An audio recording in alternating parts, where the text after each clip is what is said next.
बातमीने सुरुवात करूयात। आता क्षणाची महत्त्वाची चर्चेतली बातमी, ती बातमी अशी बघा की वैष्णवी हगवणे हुंडाबळी प्रकरणात दररोज नवनवीन धक्कादायक माहिती जी आहे ती समोर येताना दिसते।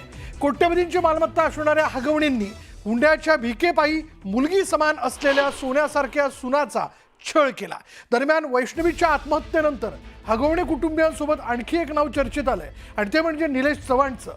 यात निलेश चव्हाण विरोधात बंदुकीचा धाक दाखवल्याप्रकरणी गुन्हा दाखल करण्यात आला। हुंडाबळी प्रकरणातही त्याच्यावर गुन्हा दाखल झाला आणि सध्या तो फरार असून पोलिसांकडून त्याचा शोध घेतला जातोय। निलेश चव्हाण हा हगवणे कुटुंबियांचा निकटवर्तीय होता। त्यांची मुलगी करिश्माचा तो मित्र असल्याचं बोललं जात आहे, पण निलेश चव्हाण हा मुळातच गुन्हेगारी प्रवृत्तीचा आहे। वैष्णवीच्या लहान मुलाचा ताबा घेण्यासाठी वैष्णवीचे नातलग जेव्हा निलेश चव्हाणच्या घरी गेले होते तेव्हा निलेशने त्यांना बंदुकीचा धाक दाखवून धमकावलं होतं आणि या प्रकरणी निलेश चव्हाण विरोधात गुन्हा दाखल करण्यात आला। पुणे पोलिसांकडून निलेश चव्हाणच्या घरी छापेमारी करण्यात आली आणि या कारवाई दरम्यान पोलिसांनी त्याच्या लॅपटॉपसह इतर काही वस्तू जप्त केल्यात। तर निलेशच्या कुटुंबियांचीही पोलिसांकडून कसून चौकशी केली जाते। निलेश चव्हाणवर त्याच्या पत्नीचा छळ केल्याचाही आरोप आहे। पोलिसांच्या तपासात आणखी काही कारनामे उघड होण्याची शक्यता आहे। कायद्यानुसार जे बंधनकारक आहेत आरोपीला संधी देतो आपण BNSS प्रमाणे, त्या संधीप्रमाणे त्यांना ते नोटीस इश्यू केलेली आहे। त्याच्या घरात ते जे त्याचे बंधू आहेत त्यांना नोटीस दिलेली आहे ते करी नसल्यामुळे, आणि जर चौकशीला त्यांनी कॉपरेट नाही केलं तर पुढची कारवाई जी आहे, पुढची स्टेप ते पोलीस नक्की याच्यामध्ये करेल।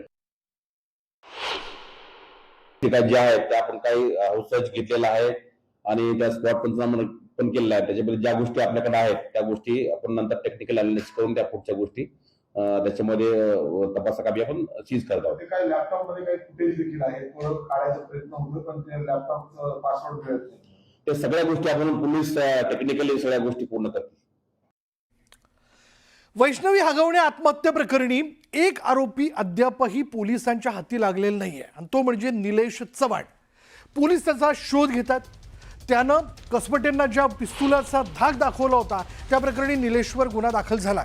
पण आता ज्या परवानाधारक पिस्तुलावरनं पुण्याचे तत्कालीन अतिरिक्त आयुक्त जालिंदर सुपेकर अडचणीत येण्याची शक्यता आहे, कारण सुपेकरांमुळेच निलेश चव्हाणला शस्त्र परवाना मिळवून दिल्याचा आरोप केला जातोय।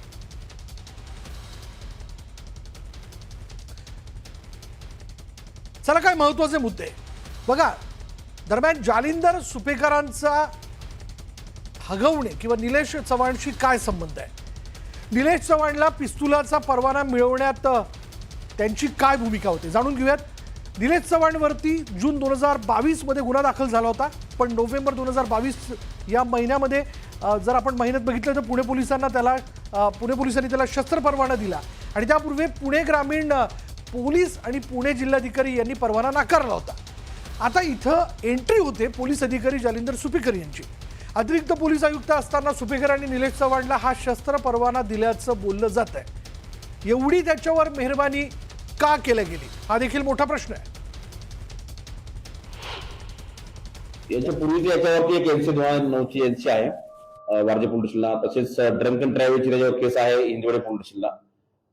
2022 ला त्याच्यावर एक गुन्हा दाखल आहे 376 अगेन्स्ट हिज वाईफ। तर हे सर्व त्याचं बॅकग्राऊंड आहे, त्याचं पूर्वीची पार्श्वभूमी आहे।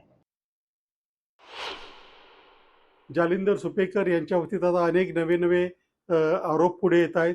त्याचीही चौकशी झाली पाहिजे आणि विशेषतः या प्रकरणामध्ये आणि अशा अनेक प्रकरणामध्ये आम्ही गेले अनेक महिने मागणी करतोय की ज्यांना रिव्हॉल्व्हरचं लायसन्स दिलंय त्यांची यादी, त्यांची नावं नियमाप्रमाणे जाहीर करणं आवश्यक आहे। ते शासनाच्या वेबसाईटवर असणं आवश्यक आहे।